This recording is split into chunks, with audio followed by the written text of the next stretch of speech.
ছবি বানায় দিলাম। এই ঘরের দিকে যারা আসবে, যারা আসে, যারা আসার জন্য নিয়ত করে, আমি আল্লাহ তাআলা তাদেরও গুনাহগুলো আমি আল্লাহ মাফ করে দেব। ইন্নামা ইয়া'মুরু মাসাজিদাল্লাহি মান আমানা বিল্লাহি ওয়াল ইয়াউমিল আখির ওয়া আকামাস সালাতা ওয়া আতাজ যাকাতা ওয়া লাম ইয়াখশা ইল্লাল্লাহ। সূরা তাওবা আয়াত নাম্বার 18। রব্বুল আলামিন ডাক দিয়ে বলেন, ইন্নামা ইয়া'মুরু মাসাজিদাল্লাহ, যে সমস্ত মানুষগুলো মসজিদকে আবাদ করে, কি করে? মসজিদ আবাদ করে, মসজিদের পরিচর্যা করে। অর্থাৎ মসজিদ আবাদ করে অর্থ হলো মসজিদে যাতায়াত করে।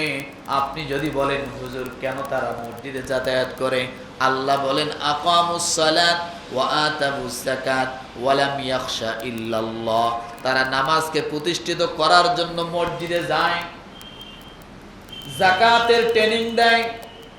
যাকাত কিভাবে দিতে হবে, ধনী গরিব একাকার হয়ে মিলেমিশে বসবাস করার জন্য একটি স্থান, সেটা হলো মসজিদ, সেখানে যায়। এরপর ওয়ালাম ইয়াখশা ইল্লাল্লাহ, ওই লোকগুলো আল্লাহ ছাড়া কাউকে ভয় করে না। কথা বলেন, ওই লোকগুলো আল্লাহ ছাড়া কাউকে ভয় করে না। এরপর আল্লাহ বলেন ফাআসা উলাইকা আইয়াকুনু মিনাল মুহতাদিন।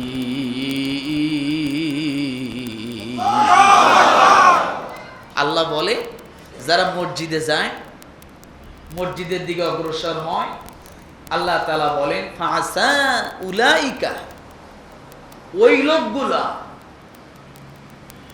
অবশ্যই হেদায়েত প্রাপ্তদের অন্তর্ভুক্ত হয়ে যাবে। বোঝেন নাই মনে হয়? কি হবে? আল্লাহ বলছেন ওই লোকগুলো হেদায়েত প্রাপ্তদের অন্তর্ভুক্ত হবে। এখন হেদায়েত কি? হেদায়েত সোজা কথা, যে ব্যক্তি হেদায়েত পেল সে সরাসরি আল্লাহর জান্নাতে চলে গেল। কার কথা এটা? ইন্নাল্লাযীনা আমানু ওয়া আমিলুস সালিহাতি ইয়াহদিহিম রাব্বুহুম বিঈমানিহিম তাজরি মিন তাহতিহিমুল আনহারু ফি জান্নাতিন নাঈম। সূরা ইউনূস আয়াত নাম্বার 9। আল্লাহ বলেন ইন্নাল্লাযীনা আমানু ওয়া আমিলুস সালিহাত, যে ব্যক্তি ঈমান আনে আমলে সালিহ করে, ইয়াহদিহিম কি রবের পক্ষ থেকে সে হেদায়েত পেল। কার পক্ষ থেকে? ইয়াহদিহিম রাব্বুহুম বিঈমানিহিম, রবের পক্ষ থেকে ঈমানের দ্বারা ওই ব্যক্তি হেদায়েত পেল। আর যে ব্যক্তি হেদায়েত পেল, তাজরি মিন তাহতিহিমুল আনহার, তার পায়ের নিচ দিয়ে থাকবে নহর। কি থাকবে? অনেক সুন্দর সুন্দর পানিও থাকবে, নহর থাকবে, ফল ফুল সব থাকবে পায়ের নিচ দিয়া। ফি জান্নাতিন নাঈম। আল্লাহ বলেন শুধু তাই নয়, আমি আল্লাহ তাআলা ওই হেদায়েতের মাধ্যমে বান্দাটাকে ফি জান্নাতিন নাঈম, নাঈম নামক জান্নাত আমি আল্লাহ তাকে দিয়ে দিব। তাহলে বুঝলাম মসজিদে আসা মানে গুনাহ মাফ। কি বলেন তো? মসজিদে আসা মানে কি? গুনাহ মাফ। এরপর রব্বুল আলামিন বলেন ওয়াহিদনা ইলা ইব্রাহিম ওয়া ইসমাঈল আন তাহহিরা বাইতিয়া লিত-তাইফিনা ওয়াল আকিফিনা ওয়ার রুকআইস সুজুদ। এরপরে আল্লাহ বললেন ওয়াহিদনা ইলা ইব্রাহিম। মসজিদে তো সকলে আসে, একটা হলো সাধারণ মুসল্লি হিসেবে মসজিদে আসা, আর একটা হলো কোনো মানুষ যদি মসজিদের দরজায় দাঁড়িয়ে ইতিকাফের নিয়তে 5 মিনিটের জন্য মসজিদে ঢোকে, কিসের নিয়তে? জোরে বলেন। ইতিকাফের নিয়তে 5 মিনিটের জন্য যদি সে মসজিদে অবস্থান করে, আল্লাহ তাআলা তার জীবনের গুনাহ আরো আগে মাফ করে দেয়। এখন এই যে আপনি ইতিকাফের নিয়তে মসজিদে আসছেন, কিন্তু মূল উদ্দেশ্য নামাজ। মূল উদ্দেশ্য কি? নামাজ। কিন্তু সাথে কি নিয়ত আছে? ইতিকাফ। এখন আপনি কতটা দামি হলেন জানেন? ইতিকাফের সাথে যদি আপনি মসজিদে প্রবেশ করতে পারেন, আপনার দাম সাধারণ মুসল্লির থেকে হাজার হাজার লক্ষ গুণ আল্লাহ বেশি বৃদ্ধি করে দেয়। একজন ইতিকাফকারীর দাম, সেটা হোক 5 মিনিটের জন্য, সেটা হোক 1 দিনের জন্য, সেটা হোক অর্ধেক দিনের জন্য, সেটা হোক 1 ওয়াক্ত নামাজের জন্য।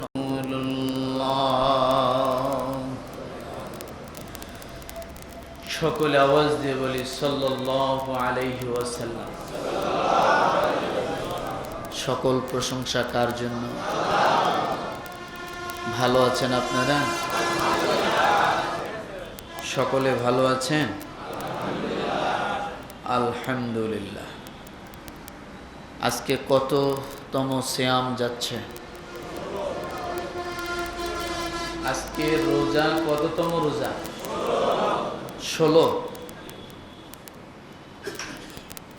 তাহলে তো শেষের দিকে ঝুঁকে গেছে নাকি? 15টা হলে সমান সমান থাকতো। 15টা পার হয়ে যখন কি 16-র কোটায় গেছে, তখন কি এই দিকে কম আছে না বেশি আছে? কম আছে।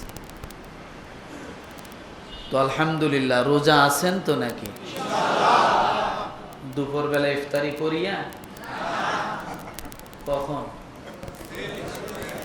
হ্যাঁ, সেহরি খায়া। মাশাআল্লাহ। রোজা ভাঙেন না তো? এরকম মাঝখানে কেউ আছেন নাকি? যাক, আল্লাহ কবুল করুক বলি আমি। আরো জোরে বলি আমি। আজকে আলোচনার বিষয় ইতিকাফ। কি বলেন তো? আলোচনার বিষয় ইতিকাফ। এই ইতিকাফের বিষয়ে আমরা 10টা বিষয় জানব। কয়টা বিষয়? 10টি বিষয়। 1 নাম্বার, ইতিকাফের বিষয় জানব হলো ইতিকাফ শব্দের অর্থটা কি? ইতিকাফ শব্দের অর্থ কি? 2য় নাম্বারে, ইতিকাফের শর্ত কি কি? ইতিকাফের শর্ত কি? 3য় নাম্বারে, ইতিকাফ কয় প্রকার? ইতিকাফ কয় প্রকার? কথা বলেন। 4র্থ নাম্বারে, ইতিকাফের লক্ষ্য উদ্দেশ্য কি? ইতিকাফের লক্ষ্য উদ্দেশ্য কি? 5ম নাম্বারে, ইতিকাফের গুরুত্ব। ইতিকাফের 6ষ্ঠ নাম্বার, ইতিকাফের ফজিলত। ইতিকাফের 7ম নাম্বার, রমজানের শেষ দশকে আমাদের করণীয় কি? রমজানের শেষ দশকে আমাদের করণীয় কি? 8 নাম্বার, ইতিকাফ করার সময় কি কি বর্জন করতে হবে? কি কি বর্জন করতে হবে? 9 নাম্বার, ইতিকাফ ভঙ্গের কি কি কারণ? কোন কোন কারণে ইতিকাফ নষ্ট হয়? আর 10 নাম্বার হলো এই ইতিকাফ করার দ্বারা আল্লাহ তাআলা বান্দাকে কি দিবে? ঠিক আছে। আলোচনা সূরা বাকারা আয়াত নাম্বার 125। কত? কত? কোন সূরা? সূরা বাকারা। এই আয়াতের আলোচনা করলে বোঝা যাবে এতেকাফের গুরুত্ব কত? সুবহানাল্লাহ। দলিল কি? দলিল কি? দলিল হলো সূরাতুল বাকারার 100। আল্লাহ পাক রব্বুল আলামিন বলেন,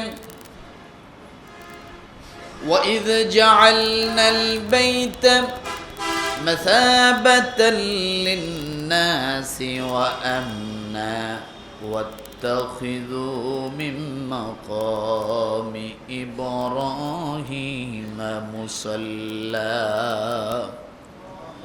وَعَهِدْنَا إِلَى إِبْرَاهِيمَ وَإِسْمَاعِيلَ أَن طَهِّرَا بَيْتِيَ لِلطَّائِفِينَ وَالْعَاكِفِينَ وَالرُّكَّعِ السُّجُودِ। কোন সূরা থেকে বলছি? কত নম্বর আয়াত? 125। রব্বুল আলামিন ডাক দিয়ে বলেন, আর স্মরণ করো তখনকার কথা, ওই সময়ের কথা স্মরণ করো যে সময় এই গৃহ কাবা ঘর লোকদের জন্য আমি আল্লাহ তাআলা নিরাপত্তার স্থান বানালাম। কি বানালাম? وَإِذْ جَعَلْنَا الْبَيْتَ مَثَابَةً لِلنَّاسِ وَأَمْنًا। আমি আল্লাহ তাআলা এই কাবা ঘরকে নির্মাণ করালাম, আর এই কাবা ঘরকে নির্মাণ করানোর উপরে যারা এই কাবা ঘরে আসবে আমি আল্লাহ তাআলা তাদের জন্য নিরাপত্তার স্থান বানিয়ে দিলাম। কাবার ইতিহাস আমি আগেও বলেছি, অনেক আগেও বলেছি। মূলত কাবার সৃষ্টির উদ্দেশ্য হলো গুনাহগার বান্দার গুনাহ মোচন করার জন্য। সকলে বললেন না। কাবা ঘর সৃষ্টির উদ্দেশ্য কি? গুনাহগার বান্দার গুনাহ মোচন করার জন্য। এখন বলবেন, হুজুর সকলেই তো কাবার কাছে যেতে পারে না, সকলেই তো হজে যেতে পারে না, সকলের তো উমরা করার ভাগ্য হয় না, তাহলে কেমন করে কাবা আমাদের জন্য গুনাহ মোচনের কারণ হবে? আল্লাহ তাআলা ডাক দিয়ে বলেন, ওয়া আন্নাল মাসাজিদা লিল্লাহি ফালা তাদউ মা'আল্লাহি আহাদা। আমি আল্লাহ তাআলা তোমাদের জন্য নির্মাণ করে দিলাম, জায়গায় জায়গায়, গ্রামে গঞ্জে, শহরে নগরে, সব জায়গায় মসজিদ বানায় দিলাম, কাবার প্রতিচ্ছবি বানায় দিলাম। এই ঘরের দিকে যারা আসবে, যারা আসে, যারা আসার জন্য নিয়ত করে আমি আল্লাহ তাআলা তাদেরও গুনাহগুলো আমি আল্লাহ মাফ করে দিব। ইন্নামা ইয়া'মুরু মাসাজিদাল্লাহি মান আমানা বিল্লাহি ওয়াল ইয়াউমিল আখির ওয়া আকামাস সালাতা ওয়া আতাস যাকাতা ওয়া লাম ইয়াখশা ইল্লাল্লাহ। সূরা তাওবা আয়াত নম্বর 18। রব্বুল আলামিন ডাক দিয়ে বলেন, ইন্নামা ইয়া'মুরু মাসাজিদাল্লাহ, যে সমস্ত মানুষগুলো মসজিদকে আবাদ করে, কি করে? মসজিদ আবাদ করে, মসজিদের পরিচর্যা করে, অর্থাৎ মসজিদ আবাদ করে অর্থ হলো মসজিদে যাতায়াত করে। আপনি যদি বলেন, হুজুর কেন তারা মসজিদে যাতায়াত করে? আল্লাহ বলেন, আকামুস সালাত ওয়া আতাবুস যাকাত ওয়া লাম ইয়াখশা ইল্লাল্লাহ। তারা নামাজকে প্রতিষ্ঠিত করার জন্য মসজিদে যায়, যাকাতের ট্রেনিং দেয়, যাকাত কিভাবে দিতে হবে ধনী গরিব একাকার হয়ে মিলেমিশে বসবাস করার জন্য একটি স্থান, সেটা হলো মসজিদ, সেখানে যায়।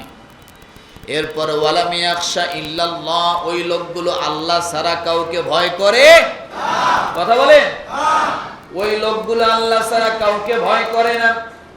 এরপর আল্লাহ বলেন ফাআসা উলাইকা আইয়াকুনু মিনাল মুহতাদিন।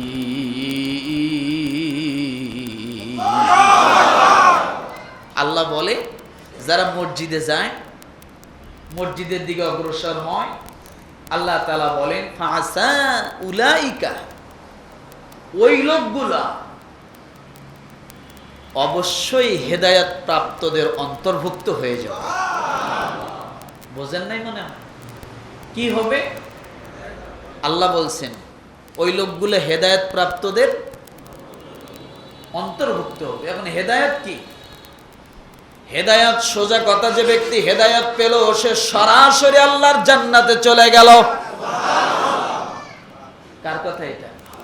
ইন্নাল্লাযীনা আমানু ওয়া আমিলুস সালিহাতি ইয়াহদিহিম রাব্বুহুম বিঈমানিহিম তাজরি মিন তাহতিহিমুল আনহারু ফি জান্নাতিন নাঈম। সূরা ইউনূস আয়াত নাম্বার 9। আল্লাহ বলেন ইন্নাল্লাযীনা আমানু ওয়া আমিলুস সালিহাত, যে ব্যক্তি ঈমান আনে আমলে সালিহ করে, ইয়াহদিহিম কি রবের পক্ষ থেকে সে হেদায়েত পেল। কার পক্ষ থেকে? ইয়াহদিহিম রাব্বুহুম বিঈমানিহিম, রবের পক্ষ থেকে ঈমানের দ্বারা ওই ব্যক্তি হেদায়েত পেল। আর যে ব্যক্তি হেদায়েত পেল তাজরি মিন তাহতিহিমুল আনহার, তার পায়ের নিচ দিয়ে থাকবে নহর। কি থাকবে? অনেক সুন্দর সুন্দর পানিও থাকবে, নহর থাকবে, ফল ফুল সব থাকবে পায়ের নিচ দিয়া। ফি জান্নাতিন নাঈম। আল্লাহ বলেন শুধু তাই নয়, আমি আল্লাহ তাআলা ওই হেদায়েতের মাধ্যমে বান্দাটাকে ফি জান্নাতিন নাঈম, নাঈম নামক জান্নাত আমি আল্লাহ তাকে দিয়ে দিব। তাহলে বুঝলাম মসজিদে আসা মানে গুনাহ মাফ। কি বলেন তো? মসজিদে আসা মানে কি? গুনাহ মাফ। এরপরে রব্বুল আলামিন বলেন ওয়াহিদনা ইলা ইব্রাহিম ওয়া ইসমাঈল আন তাহহিরা বাইতিয়া লিত-তাইফিনা ওয়াল আকিফিনা ওয়ার রুকআইস সুজুদ। এরপরে আল্লাহ বললেন ওয়াহিদনা ইলা ইব্রাহিম। মসজিদে তো সকলে আসে, একটা হলো সাধারণ মুসল্লি হিসেবে মসজিদে আসা, আর একটা হলো কোনো মানুষ যদি মসজিদের দরজায় দাঁড়িয়ে ইতিকাফের নিয়তে 5 মিনিটের জন্য মসজিদে ঢোকে। কিসের নিয়তে? জোরে বলেন। ইতিকাফের নিয়তে 5 মিনিটের জন্য যদি সে মসজিদে অবস্থান করে, আল্লাহ তাআলা তার জীবনের গুনাহ আরো আগে মাফ করে দেয়।